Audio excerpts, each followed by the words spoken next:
Hello students, मेरा नाम अमित मिश्रा है and you all are welcome in UPSC guide.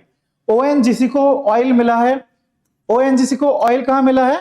Uttar Pradesh में ऑयल मिला है। उत्तर प्रदेश के कौन से डिस्ट्रिक्ट में ऑयल मिला है? बलिया में ऑयल मिला है। बलिया के जो गांव है सागरपल्ली, वहां ऑयल मिला है एग्जैक्टली। अगर आपको यह बात अमेजिंग नहीं लग रही तो मैं आपको बता दूं, जिस जमीन में सागरपल्ली की जिस जमीन में यहाँ पे ऑयल मिला है वो एक फ्रीडम फाइटर की जमीन है। वो फ्रीडम फाइटर बहुत फेमस है। गांधी जी के साथ उन्होंने क्विट इंडिया मूवमेंट में पार्टिसिपेट करा। करो या मरो अंग्रेजों भारत छोड़ो जैसे आंदोलन में, जैसे करो या मरो अंग्रेजों भारत छोड़ो जैसे नारे उन्होंने दिए, जिनका नाम है चिट्टू पांडे जी। ओके, कुछ लोगों को ये बात फेक लग रही है, कुछ लोगों को ये न्यूज फेक लग रही है। लोगों को ऐसी बहुत सारी न्यूज आती रहती है। एक न्यूज आई थी कि एक सोने का भंडार मिला था, उसका क्या अपडेट है। कई लोगों को ये न्यूज फेक लग रही है। अच्छा, फेक ना लगे इसके लिए मैं कुछ प्रूफ लेके आया हूं। पहला प्रूफ तो ये है कि देखिए, सरकारी लखनऊ डेवलपर इंडेक्स है, उसने बोला है कि भाई ऑयल मिला है। उसके बाद जो आप लोगों का जो बेस्ट सोर्स है न्यूज का, उसका भी प्रूफ लेके आया हूं। ग्रॉक ये बोला है कि ऑयल मिला है ओएनजीसी से। ठीक है, इसके अलावा भी ग्रॉक ने बताया है कि 300 किलोमीटर का जो बेल्ट है, गंगा बेसिन का जो बेल्ट है, वहां पे ऑयल मिला है। मैं जरा मैप में दिखा देता हूं आपको। ये जो प्रयागराज और ये सागरपल्ली विलेज के बीच में गंगा बेसिन का 300 किलोमीटर का बेल्ट है, यहां पे ऑयल मिला है। बहुत सारी साइट्स हैं जहां पे ऑयल मिलने की चांसेस हैं ओएनजीसी को। शुरुआत कहां से हुई है? शुरुआत हुई है ये सागरपल्ली विलेज बलिया से। ठीक है, ओके। इसके अलावा बहुत सारे आरएसएस, बहुत सारे बीजेपी के लीडर्स ने भी ट्वीट करा है। उन्होंने ये बोला है कि ये जो ऑयल रिजर्व है, इसको हम रशिया के ऑयल रिजर्व से कंपेयर कर सकते हैं। और ये ऑयल रिजर्व इस सेंचुरी की जो ऑयल की नीड है, 75% जो ऑयल की नीड है, उसको फुलफिल कर सकता है। पर ये तो किसने बोला है? आरएसएस बीजेपी वालों ने बोला। इसकी बात आप क्यों मानोगे? तो मैं आपके लिए लाया हूं प्रूफ परप्लेक्सिटी का। परप्लेक्सिटी ने भी यही बात बोली है। ओके, जो ऑयल रिजर्व है, जो अभी हमने शुरुआत कर दी है जिसको खोदने की, उसमें 85 करोड़ का एक्सपेंडिचर होगा और कुछ एक्सपेंडिचर शुरू भी हो गया। 1 फरवरी को एनवायरमेंट का क्लियरेंस मिल गया था। 300 किलोमीटर का गड्ढा खुद गया है। 300 मीटर का गड्ढा खुद गया है। 3 किलोमीटर का खोदना है, 300 मीटर खुद चुका है। ठीक है, ये हो गई पूरी न्यूज की अपडेट। अब कुछ परेशानियां हैं और कुछ अजीब बातें हैं। अजीब बात क्या है? अजीब बात यह है कि जिस जमीन पे ये ऑयल मिला है, 6.5 एकड़ की जमीन है। ये 6.5 एकड़ की जमीन उन्होंने ले ली है ओएनजीसी वालों ने। तो 6.5 एकड़ की जमीन लेने के बदले ओएनजीसी वालों ने 10 लाख रुपए दिए हैं इनको 1 साल के। पहली अजीब बात, जब 85 करोड़ का इन्वेस्टमेंट है, आप 1 साल के लिए जमीन ले रहे हो 6.5 एकड़ और 10 लाख रुपए दे रहे हो, ये अजीब बात है। पर इसकी अजीबियत थोड़ी कम हो जाती है ये बात सुन के कि अभी ऑयल निकला कहां है। अभी तो बस पूरा मतलब अभी साइंटिफिक रिसर्च हुई है कि भाई ऑयल है यहाँ पे। पर जब तक जाट मैंने तब जानी हो जब तेरी हो गई हो, जब तक ऑयल ना निकले तब तक हम कैसे कह सकते हैं। ठीक है, उसके बाद जमीन का दाम महंगा होगा। ये हो गई पहली अजीब बात। दूसरी खराब बात, प्रॉब्लमेटिक इशू वो ये है कि हर दिन जो यहाँ पे खुदाई चल रही है, वो खुदाई करने के लिए यहाँ पे 25,000 लीटर ऑफ वाटर रिक्वायरमेंट है।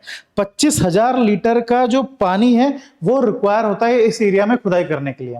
ये एक बहुत बड़ा कंसर्न है क्योंकि गंगा बेसिन है, एक बहुत ज्यादा एग्रीकल्चर वाला एरिया है। यहाँ पे बायोडाइवर्सिटी भी अच्छी खासी है यहाँ पे, जिसकी वजह से ये एरिया परेशान हो जाएगा एनवायरमेंट के रूप में। ठीक है, तो ये एक बहुत बड़ी परेशानी है यहाँ पे। चलिए, पर ये सारा जो ऑयल अगर ये निकल जाएगा तो ये जो एरिया है बलिया, ये अभी एग्रीकल्चर के लिए फेमस था, अपने हिस्टोरिकल रीजन के वजह से फेमस था, फिर अब यहाँ पे ऑयल भी अच्छा फेमस हो जाएगा। अब एक हंसने वाली बात यह है, जिसका जो न्यूज चल रही है ट्विटर पे, यहाँ के जो पॉलिटिशियंस हैं उन लोगों ने यहाँ पे जमीन खरीदनी शुरू कर दी होगी और मतलब मन में उनके लड्डू फूट रहा होगा कि अब करप्शन करेंगे। पर ठीक है, वो बात अलग है। अगली जो इंपॉर्टेंट बात है वो ये है कि ओएनजीसी को सिर्फ यहाँ पे ऑयल नहीं मिला, ओएनजीसी ने 2024 में ऐसी 5 साइट्स बताई है इंडिया की जहां पे ऑयल मिला है। मैं वो 5 साइट के नाम बता देता हूं आपको। जो पहली साइट है वो है गुजरात में काम्बे बेसिन में, दूसरी अगेन गुजरात में है, काम्बे बेसिन में है पर अलग, वेस्टर्न मटार 2 में है, तीसरा महाराष्ट्र में है, चंद्रमानी में है, चौथा आसाम में है, ईस्ट लाखिमबारी 6, फिर पांचवी है Gujarat west Amod 1, again Cambay basin में है। ये आगे आगे 5 एरियाज में, 5 लोकेशन में ओएनजीसी को ऑयल मिला है। ठीक है, ठीक है। अब ओएनजीसी के बारे में जब मैंने देखा तो मुझे एक बहुत अच्छी बात मालूम चली ओएनजीसी के बारे में। वो ये है कि ओएनजीसी जो फोर्ब्स 2000 कंपनीज थी, उन 2000 कंपनीज में ओएनजीसी का नाम भी आता है। ओएनजीसी महारत्ना कंपनी है, ये हम सबको पता है। ठीक है, अच्छा, उत्तर प्रदेश के ऊपर ये न्यूज है। उत्तर प्रदेश के ऊपर एक और न्यूज आई थी, एडिटोरियल आया था, एक्चुअली योगी आदित्यनाथ जी का ओपिनियन था इंडियन एक्सप्रेस न्यूज़पेपर में। विकसित भारत के ऊपर उनका खुद का ओपिनियन था, और ये मैंने मतलब थोड़ी उम्मीद से बाहर न्यूज थी कि एक सीएम साहब और योगी आदित्यनाथ जी, मतलब कई बार ऐसा उम्मीद नहीं होती है, ऐसे से काम कर देते हैं योगी जी। उन्होंने एडिटोरियल लिखा इंडियन एक्सप्रेस में अपने देश, अपना स्टेट के बारे में कि उनका स्टेट कितनी तरक्की कर रहा है। ये देख के बहुत अच्छा लगा मुझे। और उत्तर प्रदेश एक्चुअली में बहुत ज्यादा न्यूज में रहता है, तो कुछ जो डेटा है जो योगी आदित्यनाथ जी के बारे में योगी आदित्यनाथ जी ने दिया है हमें इस पेपर के माध्यम से, वो देख लेते हैं। पहला जो डेटा है वो कहते हैं कि उत्तर प्रदेश को बीमारू स्टेट कहते थे पहले, पर 2024 में जो इन्वेस्टमेंट हुआ है उत्तर प्रदेश में वो 45 लाख करोड़ का हुआ है, और 15 लाख करोड़ का इन्वेस्टमेंट तो हो चुका है, और जो पूरा प्रपोजल है 45 लाख करोड़ का है। 6 करोड़ लोगों को पॉवर्टी से निकाल लिया गया है। ठीक है, ये मतलब आप हैरान रह जाओगे। हम लोग हमेशा ये सुनते रहते हैं कि बैंगलोर में नए नए स्टार्टअप्स आ रहे हैं, एंटरप्रेन्योरशिप अगर करनी है तो बैंगलोर में करना है। रिसेंट परप्लेक्सिटी के जो फाउंडर हैं उन्होंने भी एक पॉडकास्ट में बोला था कि मैं कभी बैंगलोर नहीं गया। ये बहुत मतलब लोगों के अंदर भावनाएं बैठी है कि अगर आपको एंटरप्रेन्योरशिप करनी है तो बैंगलोर जाना पड़ेगा। पर यूपी एक उभरता हुआ स्टेट आते जा रहा है जहां पे इन्वेस्टमेंट अपॉर्चुनिटी, स्टार्टअप की अपॉर्चुनिटी बहुत स्पीड से ओपन हो रही है। और अगर आप एंटरप्रेन्योरशिप देखोगे ना, अगर आप बैंगलोर में, तो बहुत कम एंटरप्रेन्योरशिप है कंपेयर टू यूपी और compare to Maharashtra.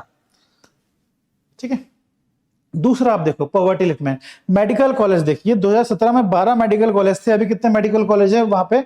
80 medical college है। उसके बाद अनएम्प्लॉयमेंट ड्रॉप हुआ है, 18% था पहले, अब कितना परसेंट है? 3% है। ठीक है, तो उत्तर प्रदेश इस स्पीड से ग्रो कर रहा है।